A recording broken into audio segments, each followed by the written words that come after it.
नमस्कार. एका विशेष संवादात तुमचं सर्वांचं स्वागत आहे. आज दिवंगत अभिनेत्री आणि सुप्रसिद्ध अभिनेत्री दिव्या भारती यांचा जन्मदिवस. 25 फेब्रुवारी 1973ला त्यांचा जन्म. आणि याच पार्श्वभूमीवर याच गोष्टी किंवा ह्या दिवसाचं एक औचित्य आपण साधून अभिनेत्री किंवा अभिनेता याविषयी चर्चा करायला आपल्यासोबत आहेत सिंधुदुर्गच्या आणि मालवणच्या सुप्रसिद्ध अभिनेत्री शोभादा पवार टिकम. शोभादाजी, तुमचं अगदी मनापासून स्वागत आहे. नमस्कार. शोभादाजी, दिव्या भारती म्हणलं की ते कमी वयातलं यश आणि या सगळ्या गोष्टी आहेत. तुम्हाला दिव्या भारतींच्या काही आठवणी किंवा काही माहिती तुम्ही सांगू शकाल का? एक 5वी-6वी असताना त्यांचे पिक्चर बघितले होते. दिवाना पिक्चर. अगदी लहान वयात असं म्हणजे सुंदर, त्यांच्याकडे सौंदर्य तर होतंच आणि तेवढा अभिनय पण. ते दोन्ही बघितलं होतं. त्या काळातली ती एक अभिनेत्री म्हणून आवडायची सगळ्यांना. पण अगदी लवकरच कमी वयात त्यांचं जे मृत्यू झाला, जे ऐकिवात आलं, ते ऐकून जरा सगळ्यांना असा धक्का बसला होता. पण त्यावेळी त्यांचे पिक्चर, त्यांचे अभिनय खूप छान वाटलेले. म्हणजे मनाला भावणारे तेव्हाचे ते होते त्यांचे. दिव्या भारती म्हणल्यानंतर एक थोडीशी काय म्हणे 14-15व्या वर्षी त्यांनी मॉडेलिंग सुरू केलेलं आणि मग त्यानंतर त्यांनी तो एवढा सिनेमाचा अत्यल्प प्रवास, पण आजही पिक्चर लक्षात आहेत, कायमचे लक्षात आहेत. तेव्हाही पुरस्कारही काही मिळाले. मग या दरम्यान जेव्हा आपण जसं सांगितलं की त्यांच्या जेव्हा निधनाची गोष्ट समजली, त्यांच्या मृत्यूची गोष्ट समजली, त्यानंतर अनेक प्रश्न समोर आले की पहिल्यांदा जो नेहमी प्रश्न येतो ते अभिनय क्षेत्र. मग आता जेव्हा अशी स्थिती काहीतरी येते किंवा अभिनेता आणि अभिनेत्री यांनी हे बालवयात जेव्हा या क्षेत्राकडे यायचं असतं, तेव्हा तुम्ही तुमच्या अनुभवावरून काय सांगाल की काय करावं, काय टाळावं? अभिनय या क्षेत्रात पहिलं म्हणजे ग्लॅमरच्या मागे धावू नये आणि शॉर्ट पिरियडमध्ये आपल्याला भरपूर काही मिळेल, आपल्याला फेम मिळेल, याच्या मागे धावू नये कोणीच. जेवढं शिकता येईल तेवढं शिकत जावं. आपल्याकडे येणारं प्रत्येक काम, प्रत्येक प्रोजेक्ट किंवा काहीही असो, ते आपल्याला काहीतरी शिकवत असतं आणि आपल्याला येतं आहे थोडंसं काहीतरी. आपण एखाद्या शॉर्ट फिल्ममध्ये काम केलं किंवा एखादं नाटक केलं, याच्यातून भारावून जाऊ नये. तर येणाऱ्या प्रत्येक ह्याच्यातून आपल्याला अजून काहीतरी शिकता येईल हे बघावं.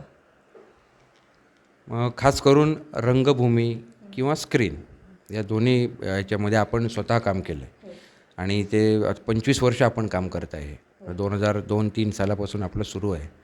मग अशा वेळी जेव्हा हीच म्हणजे खूपदा असं कधी झालं का, खूपदा नाही म्हणजे असं कधी झालं का की हे मी तरुण वयातलं विचारतो, म्हणजे अगदी युवा, तुम्ही नवीन असाल, मग त्यावेळी कशाला मी हे करेन, हे काय नाही, छे मला नाही जमणार आहे किंवा हे मला जमतच नाही वाटतं, अशी कधी स्वतःच्याबद्दल शंका आली का? नाही, मला जमत नाही असं कधी वाटलं नाही. पण असं बऱ्याच वेळ झालं की काय करू का, की नको हे थांबवू का सगळं असं. कारण तेव्हा घरातून तेवढा सपोर्ट नसतो. घरातल्या काही मोठ्या व्यक्तींना ते आवडत नसतं या क्षेत्रात जाणं. त्याच्यामुळे थोडा अपोज होतो की नको, इथे नाही गेलं पाहिजे.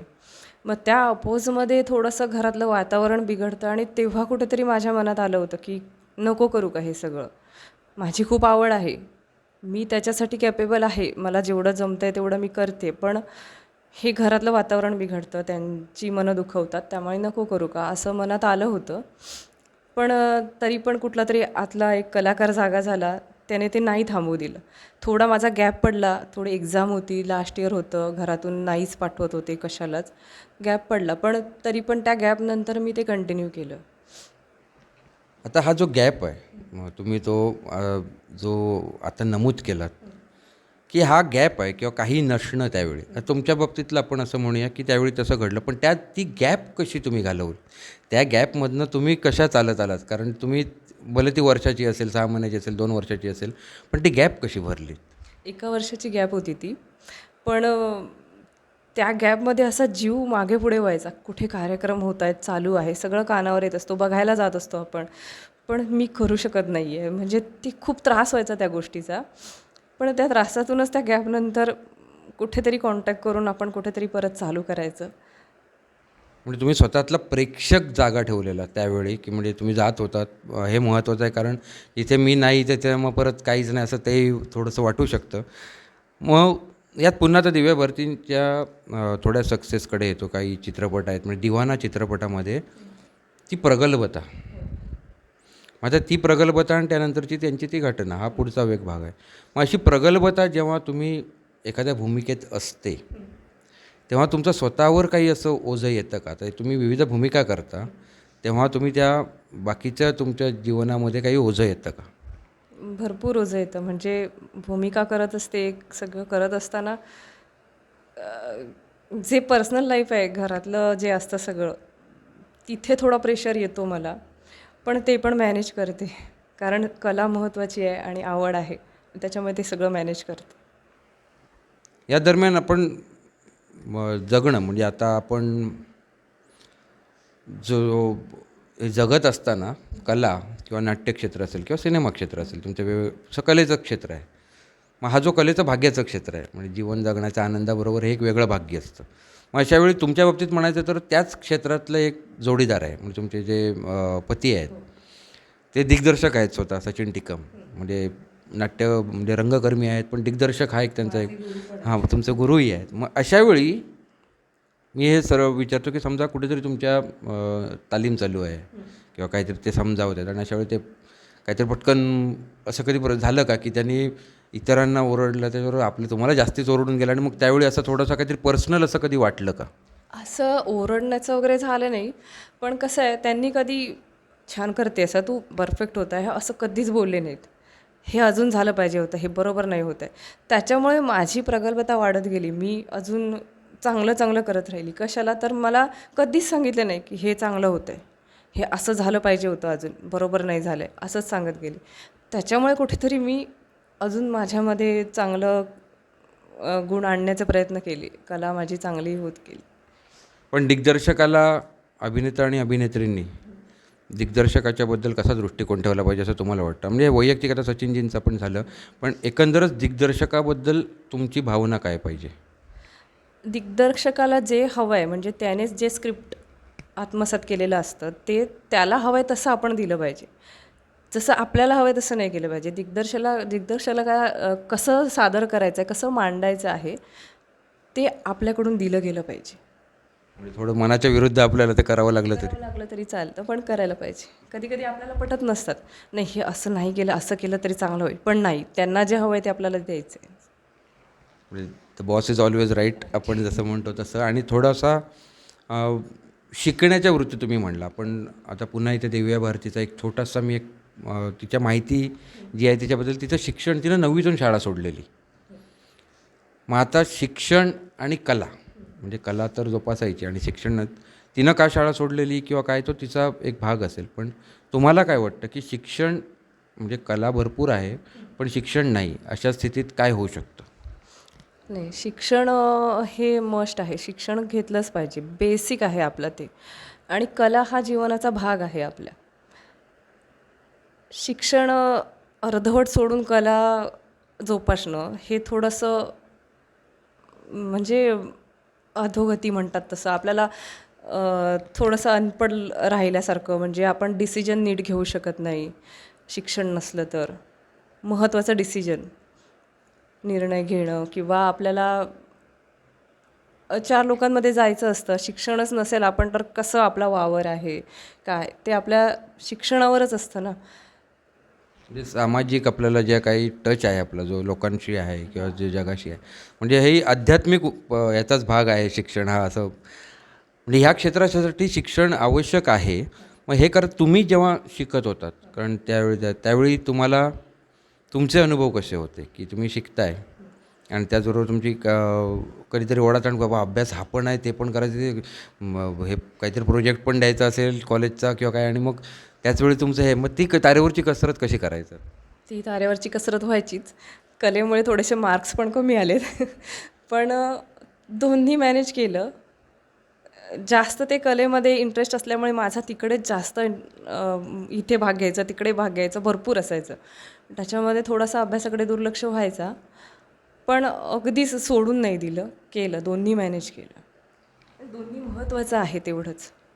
म्हणजे अभिनेता अभिनेत्रींकडे शिक्षण असणं ही सुद्धा आता आपण म्हटलं तर ती जीवनाची गरज आहे, काळाची गरज वगैरे म्हणण्यापेक्षा जीवनाची गरज आहे. आणि या दरम्यान म्हणजे आता आपण जेव्हा समारोपाकडे येतो ह्या चर्चेच्या, कारण काय होतं, निराशा अभिनेता आणि अभिनेत्रींना, मी ते आज अधोरेखित करतो आहे, कारण अभिनेता आणि अभिनेत्री या दोघांच्याबद्दलच बोलतो आहे आपण, म्हणजे अभिनय या क्षेत्राबद्दलच बोलतो आहे. कारण या क्षेत्रातल्या बाकी तंत्रशुद्धता आहे, बाकी सगळ्या गोष्टी आहेत, पण त्यांचं ते जे काय याच्यातून ते जात असतात, मग ते वेळेची दडपणं असतील, कामाची दडपणं असतील, किंवा तुमच्या कमिटमेंट्स असतील आणि इतर बाह्य कमिटमेंट असतील, या सगळ्याला हाताळताना तुम्हाला सर्वात महत्त्वाचं काय वाटतं, की कुठली गोष्ट आहे ती महत्त्वाची आहे? अभिनय या क्षेत्रात म्हणजे जो मुलगा असो मुली असो अभिनयासाठी धडपडणारे यांनी निराशा बाळगू नये. आपल्याला भरपूर असे क्षण येतात जिथे आपल्याला नैराश्य येतं की नको वाटतं, आपल्याला आता बस झालं ह्या क्षेत्रात, नको पुढे जाऊया, आपण काहीतरी कामधंदा करूया असं वाटतं. पण ती निराशा न बाळगता तसं स्टेबल राहून पुढे जायचं. आणि अगदी आपल्याला भरपूर यश मिळालं आहे, भरपूर काय काय फेम मिळालं आहे म्हणून हुरळून पण जायचं नाही. आपले पाय जमिनीवरच ठेवायचे. एवढंच मी त्यांना सांगेन. मग आणि घर, आता मी कुटुंब, घर, अभिनेत्री आणि अभिनेता यांनी घराकडे कसं पाहावं, म्हणजे ते कुठलं, मग ते वय कुठलंही असेल, समजा आता तुम्ही स्वतः आईसुद्धा आहात, मग अशा काही प्रसंग असेल तर तुम्ही तो सांगू शकाल की ह्या सगळ्या जबाबदाऱ्या पार पाडताना घर हे कसं मॅनेज होतं?